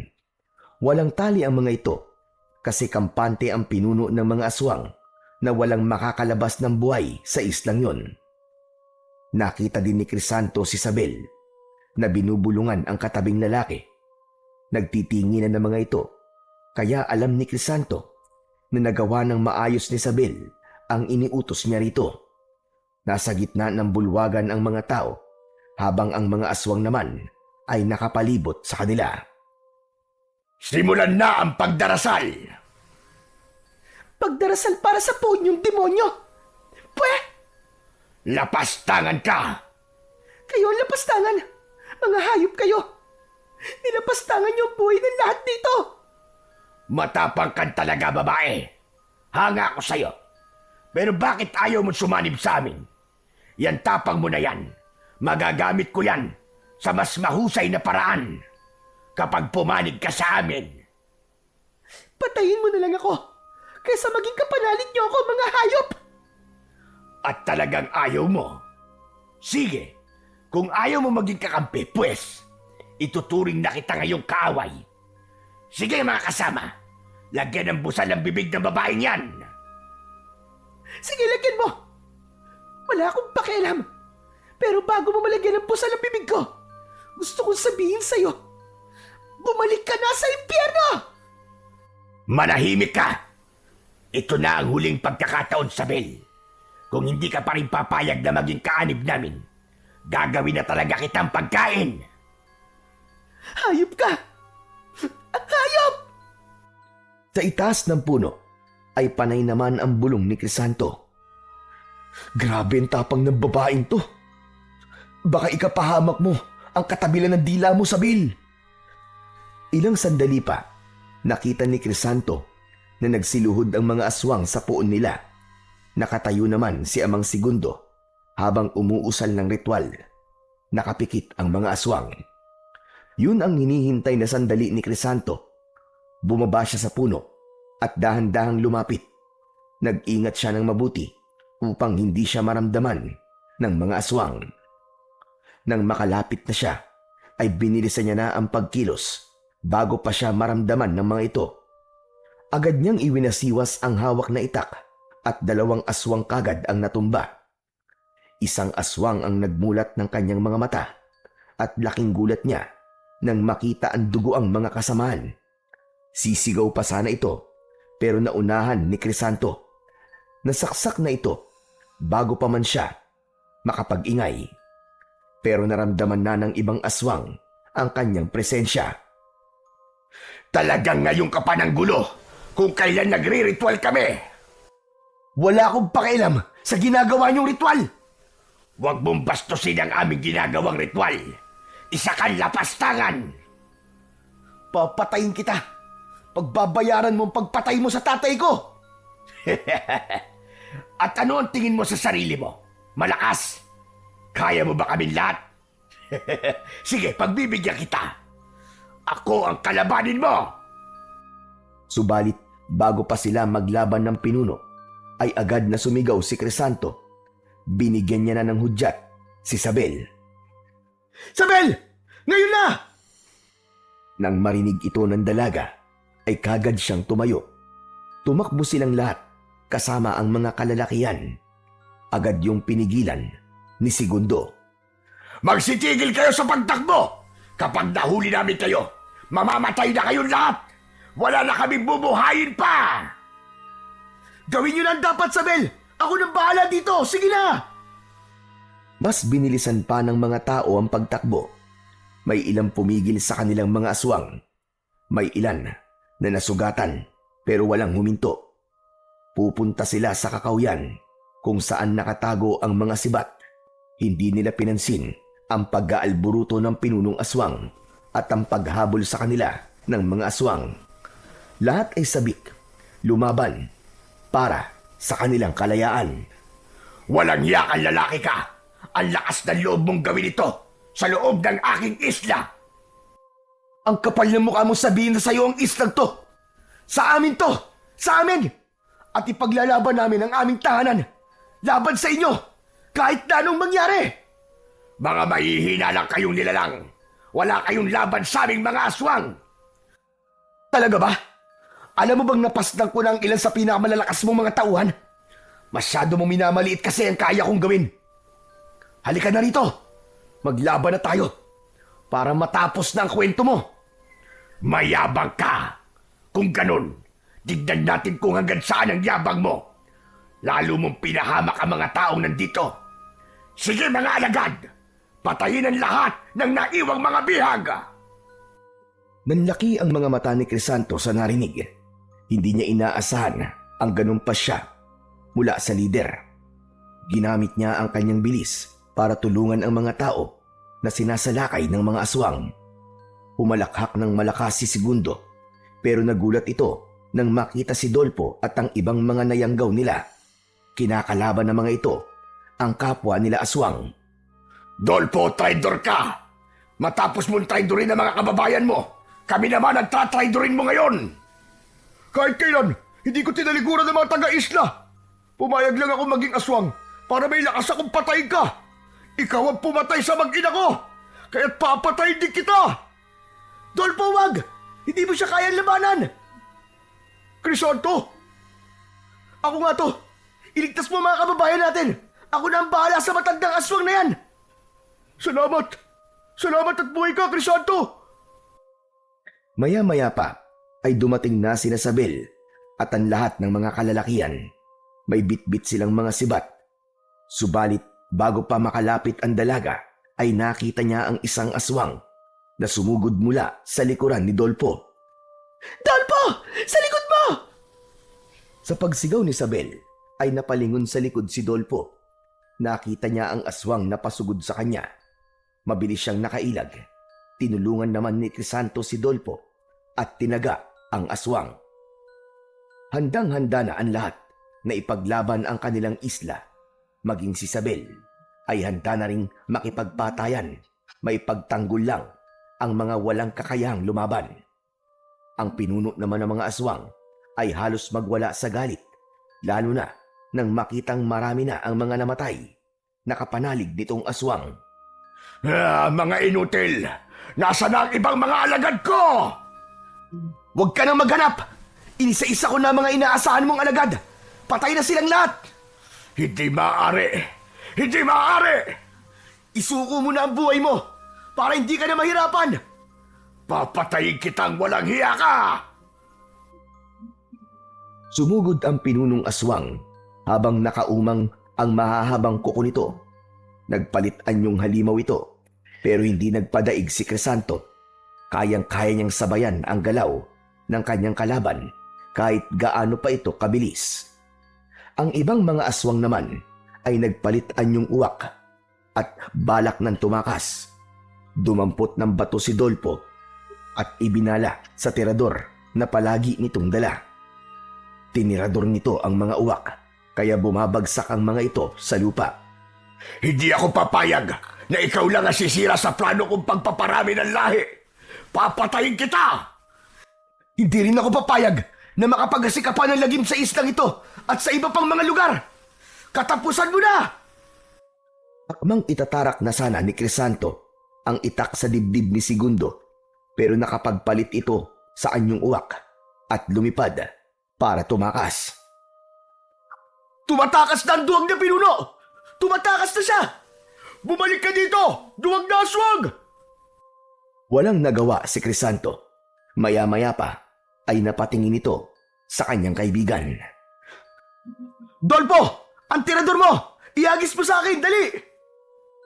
Hinagis ni Dolpo ang tirador nito papunta sa kaibigan niyang si Crisanto. Agad niya naman itong nasalo. Dumampot siya ng mga bato bago mabilis na tumakbo para sundan ang halimaw. Sa liksi ng pagkilos niya ay mabilis niyang narating ang dagat. Patawid na sa dagat ang uwak. Tumataas ang lipad nito pero nakikita pa rin niya ang pagkampay ng pakpak nito kahit sa dilim. Tumatakas na ang halimaw, Crisanto! Nakikita ko sila! Nasa itaas! Huwag kang mag-alala, Dolpo. Malinaw ko din silang nakikita. Akong bahala. Asintado ako sa paggamit ng tirador tulad mo. Tama na nga kayabangan mo, Crisanto. Tiradurin mo na ang aswang dahil kapag hindi mo siya tinamaan, ikaw ang titiradurin ko! Inasinta ni Crisanto ang uwak nang makitang malayo na ito sa pangpang. Sa tulong na din ng mutya ay malinaw niyang nakikita ang uwak sa dilim. Mas malakas din ang puwersa niya kaya nang pakawalan niya ang bato ay tumama pa rin yun sa ibon kahit malayo na ito. Bumagsak ito sa tubig alat. Ilang sandali lang ay nalapnos ang katawan ng aswang hanggang sa tuluyang naglaho. Nagsigawan sa tuwa ang mga taong nakasaksi nito. Ang mga aswang naman nakapanalig ni Segundo ay nagliparan sa iba-ibang direksyon. Muling nilagyan ng bato ni Crisanto ang tirador. Nakapatay pa siya ng 3 aswang habang ang aswang na lumipad sa ibang direksyon ay tuluyan ng nakatakas. Pare, ang galing mo! Lalapitan sana ni Dolpo ang kaibigan at yayakapin pero pinigilan siya ni Crisanto. Teka, Dolpo, huwag kang yumakap sa akin kung ayaw mo malitsyon. Natigilan si Dolpo. Saglit niyang nakalimutan ang kanyang pagkatao ngayon. Pero hindi napigilan noon ang tuwa niya sa pagliligtas sa kanila ng kanyang kaibigan at sa taglay na kapangyarihan ito. Hanep, ang angas mo na, pre. Antingero ka na pala. Paano nangyari yun? Nung huli tayo magkita normal na tao ka pa. Mahabang kwento, pare. Pero ikaw, bakit aswang ka na? Biglang nalungkot ang mukha ni Dolpo. Napatitig ito kay Crisanto bago magsalita. Ito lang ang naisip kong paraan para makaganti sa mga aswang. Ang maging katulad nila. Nagpaplano nga kaming labanan sila kaya pumayag kaming maging aswang. Swerte nyo. Hindi kayo kinain ng kasamaan. Kahit na naging aswang kayo, ay nakakapag-isip pa rin kayo ng matino. Muntik na, pre. Pero yung anak at asawa ko ang naging lakas ko. Ako naman ang naging lakas ng mga kasama kong to. Kaso, madami rin sa naging aswang ang kinain na ng kasamaan. Tulad na lang ni Toto. Salbahe naman talaga ang Toto na yun kahit nung hindi pa siya aswang. Kaya siguro kayo hindi kinain ng kasamaan. Kasi, mabuti ang puso nyo. Teka nga, so plano lang pala ang lahat. Kunwaring umanib ka sa mga aswang, pero balak mong kalabanin sila, Dolpo. Bakit di mo sinabi sa akin ang plano mo? Sinabi ko sa Bel, sarado lang ang utak mong makinig. Masyado ka kasing judgmental Kahit sino namang makalam ng ginawa nyo, iisa lang ang iisipin, no? Siyempre, pagkakamalan talaga kayo mga traidor. Tama na yan. Hayaan mo na, Sabel. Ang importante, hindi ka naging aswang at ligtas na din ang isla. Sa bagay, pero teka nga uli. Ikaw, saan mo nakuha ang mutya mo? Paano ka naging antingero? Pinahiram to sa akin ng isang Serena. Pati ang kaalaman niya, pinahiram lang din niya sa akin. Ano? Serena? Bakit ka naman pahihiramin ng ganyan? Dahil mababait sila at may tunay na malasakit sila sa mga tao dito sa isla natin. Ganun ba? Akala ng lahat ay masasama sila Hindi sila masasama. Mga mabubuti silang nilalang. Basta't hindi lang natin sila sasaktan o sisirain ng dagat. Ngayon tapos na ang problema natin sa mga aswang. Isusoli mo na ba yan, ha? Oo, hindi ko pwedeng angkinin ng bagay na to. Dahil hindi naman to sa akin Kailangan ko magpasalamat sa kanya dahil sa pagpapahiram nito sa akin at sa paggabay niya sa akin sa pakikipaglaban. Pare, huwag mo nang isoli yan. Ha? Bakit? Bago mo isoli, patayin mo muna ako. Ano ka mo? Nababaliw ka na ba, Dolpo? Kaya nga naman, bakit mo naman sinasabi yan, Dolfo? Aswang na ako ngayon eh. Hindi na normal ang buhay ko. Ngayon patay na si Segundo at nabuwag na ang kulto nila. Gusto ko nang makasama ang mag-ina ko. Sira ulo ka ba? Hindi ka pwedeng mamatay. Mabubuhay ka ng normal dahil hahanap ako ng paraan para mawala ang sumpang yan sa katawan nyo. Hindi. Ano pa ang silbi na mabuhay kung wala naman ang mag-ina ko? Gusto ko na silang makasama, Crisanto. Gusto ko na silang makasama. Tingin mo matutuwa sila? Kapag namatay ka ngayon, umayos ka nga, Dolpo. Maging matatag ka para sa mag-ina mo. Ituloy mo ang buhay mo. Dahil alam kong yun din ang gustong mangyari ni Dina. Ewan ko, pare. Namatayan din ako, Dolpo. Nawalan din ako ng tatay. Pero hindi ko iniisip na mamatay na lang. Lumaban ka. Pero, wag ka na nga muna mag-isip ng kung ano-ano. Damhin natin ang kalayaan sa kamay ng mga aswang na yun. Akong bahala sa'yo, Tol. Bumalik na sila sa mga kabahayan. Labis na natuwa ang lahat nang malamang patay na ang pinuno ng mga aswang. Samantala, may ilang natakot sa grupo ni Dolpo pero ipinaliwanag ni Crisanto sa lahat na hindi sila sasaktan ng mga dating taga-isla na naging aswang. Bagamat takot ay nagtiwala ang lahat sa sinabi ni Crisanto. Samantalang hindi nagpakampante ang lahat. Kahit patay na ang pinuno ng mga aswang, ay nagbantay pa rin ng iba, kasama si Sabel at Crisanto. Sabel, magpahinga ka na. Alam kong pagod ka rin. Ipaubaya mo na ang pagbabantay sa mga kalalakihan. Ayos lang. Hindi rin naman ako makatulog eh. Salamat nga pala ha. Dahil binalikan mo kami kay Santo. Wala yon. Hindi rin naman kakayanin ng konsensya kong pabayaan kayo dito eh. Talagang umalis lang ako para makahanap ng tulong. Mabuti na lang dahil nahanap ko ang Serena. Patawad, Crisanto ha. Dahil napag-isipan pa kita ng masama. Alam mo, kung nakikita tayo ni Itay at Aling Wana, tsak na matutuwa ang mga yon. Kasi ito ang unang beses na nag-usap tayo na hindi nag-aaway. Sigurado yun. Gustong-gusto pa naman nilang tayo ang magkatuluyan. Pero maiba ko. Ibabalik mo na ba ang mutyang pinahiram sa'yo ng Serena? Makikiusap ako sa kanya na wag na. Gusto ko pang isaayos ang lahat dito sa isla. Tumango si Sabel. Marami pa silang napagkwentuang dalawa hanggang sa hindi na nila namalayan ang pagsapit ng umaga.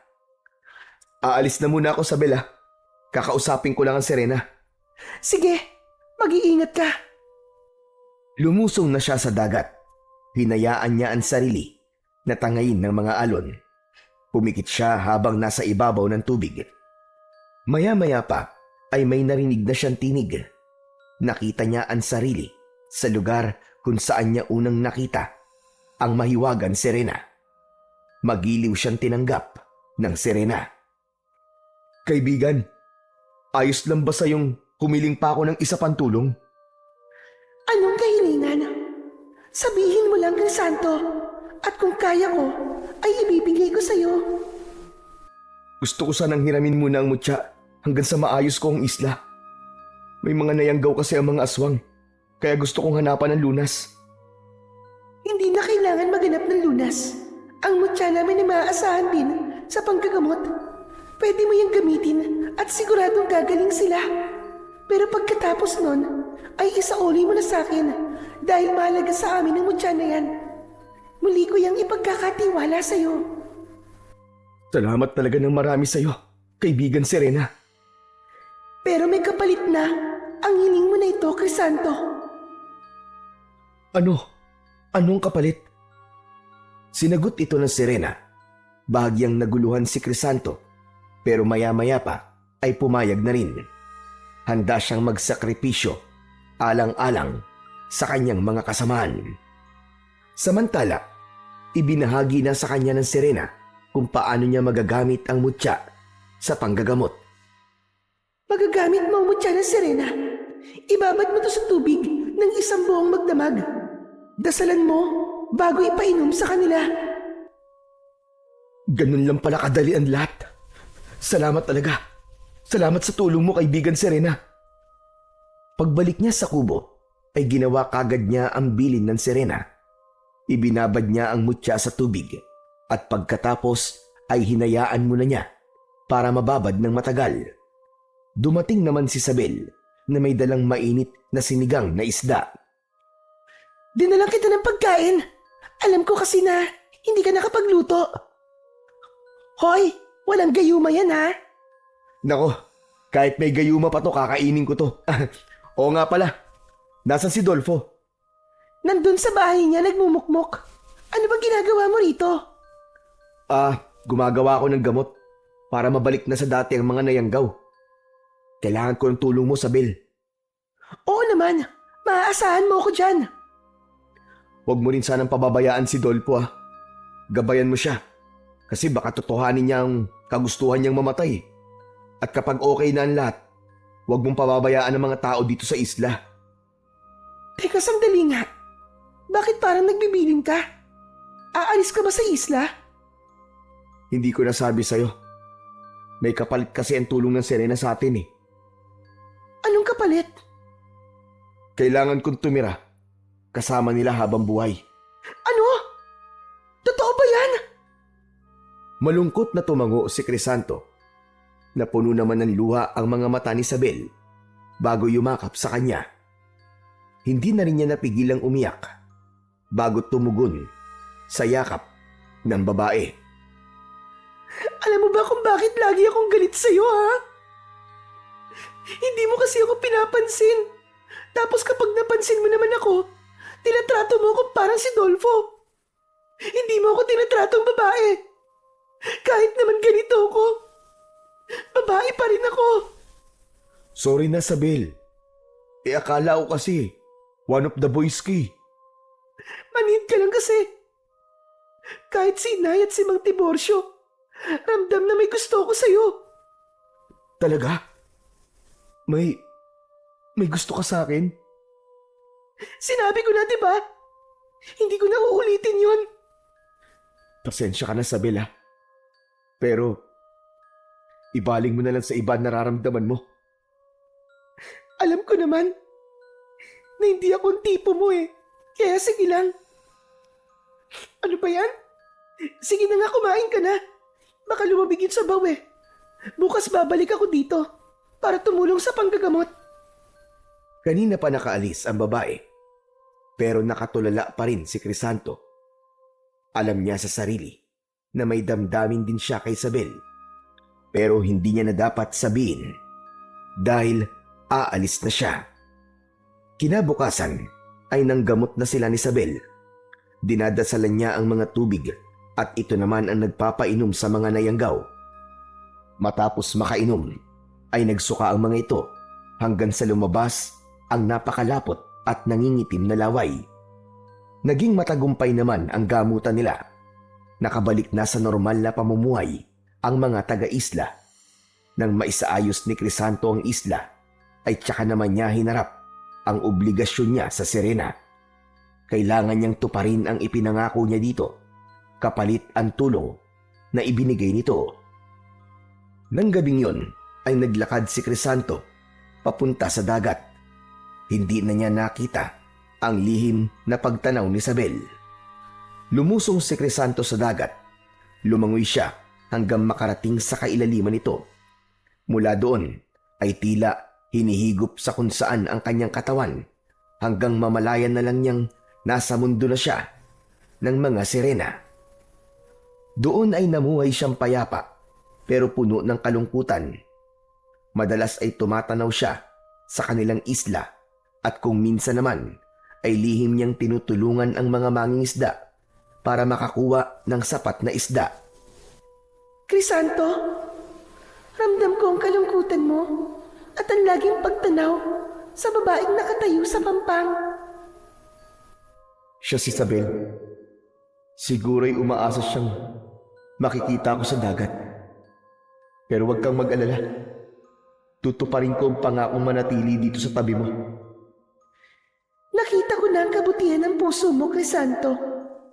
Alam ko din Nanda kang panindigan ng bawat pangakong binibitiwan mo.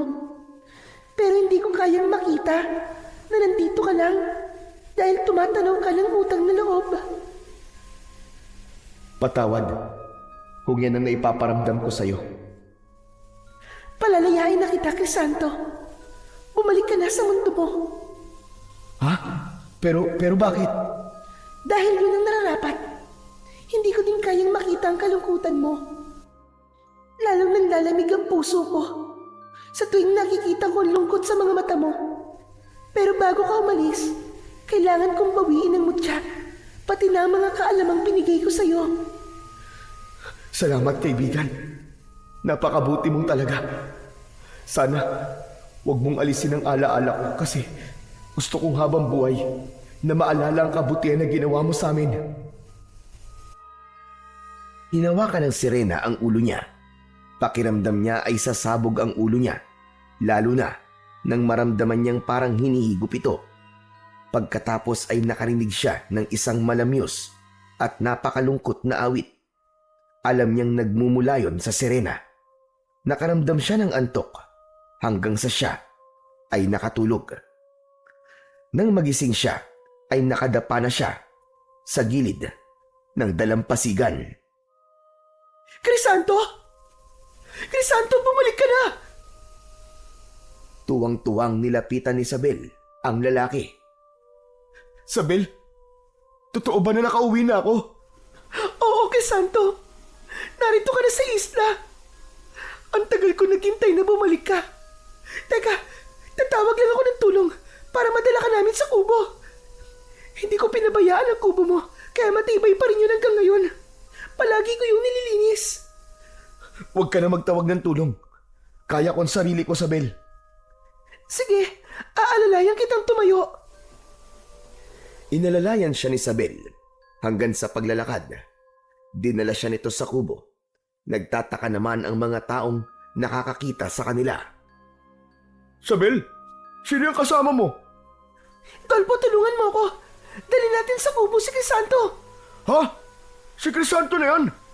Ano nangyari sa kanya? Mabilis na lumapit si Dolpo at tinulungan si Isabel na madala siya sa kubo. Inihiga siya sa papag at pagkatapos ay binigyan ng maiinom. Penging kape. Miss na miss ko na talaga ang kape. Langya, Crisanto. Ikaw nga yan. Ano nangyari sa'yo? Bakit mukha kang ermitanyo? Ang haba ng balbas at bigote mo, pre ah. para kang bigis ah. Kinapa niya ang baba at napagtantong nagsasabi nga ng totoo si Dolpo. Pati ang buhok niya ay mahaba din, kaya nagtataka siyang bumaling kay Isabel na nagtitimpla ng kape. Grabe ka, Dolpo. Di mo ako nakilala, buti pa si Isabel eh. Nakilala ka agad ako. Makikilala ka talaga niyan. Mahal na mahal ka niyan eh. Uy! Bakit ako? Di mo ba ako mahal? Tama ka na nga. Ang corny ng joke mo. Kita mo to, ikaw ang nauna eh. Di naman ako nagbibiro eh. Mahal ka naman talaga ni Isabel eh. Pero teka, ano ba kasi nangyari? Bakit nawala ka? Kung saan kita hinanap, ang hirap pa naman kapag wala ka. Halos 1 taong ka ding nawala ah. Miss na miss ka namin, Crisanto. Tama na nga, Dolpo. Nakakadiri ka na. Hindi nga. Ano nga ba nangyari sa'yo? Umiling na lang si Crisanto at sinabing wala siyang naaalala. Kailangan niyang magsinungaling para hindi na muling maungkat pa ang tungkol sa Serena. Tanging si Isabel lang kasi ang sinabihan niya na ang kapalit ng pagtulong ng Serena ay ang pagsama niya sa mundo nito. Hindi na rin maalala ni Crisanto ang mga natutunan niyang kaalaman sa paggamit ng mutya ng Serena. Ang mga orasyong binabanggit niya ay nawala na din sa isipan niya. Pero ang tungkol sa Serena at sa mga aswang ay malinaw pa niyang naaalala. Wala din ang mutya sa kanya dahil binawi na nila ito. Pero may nakapa siyang mga perlas sa kanyang bulsa. Yun ang huling tulong na natanggap niya sa Serena. Bumili siya ng mga bangkang pangisda at ibinahagi ito sa kanyang mga kaisla. Nagkatuluyan din silang dalawa sa wakas ni Isabel. Minahal niya ang babae nang higit pa sa inaakala niya. Si Dolpo naman ay patuloy na nabubuhay.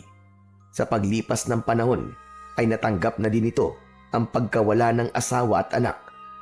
Hindi man ito sila tuluyang nakalimutan, ay natuto naman itong muling umibig hanggang sa makapag-asawa na rin. Ang mga aswang ay hindi na muling bumalik sa isla.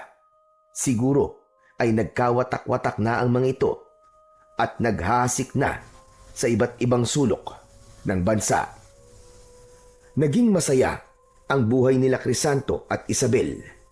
Namuhay silang payapa at masagana. Lalong naging masigla ang buhay mag-asawa nila nang mabiyayaan sila ng 2 anak na lalaki at 1 anak na babae. Nagpatuloy pa rin sa pangingisda si Crisanto at paminsan-minsan ay naririnig niya pa rin ang malamyos na tinig ng sirena na parabang umaawit. Nagbabantay at nakahandang tumulong kung muling magbalik at sumalakay ang puwersa ng kasamaan.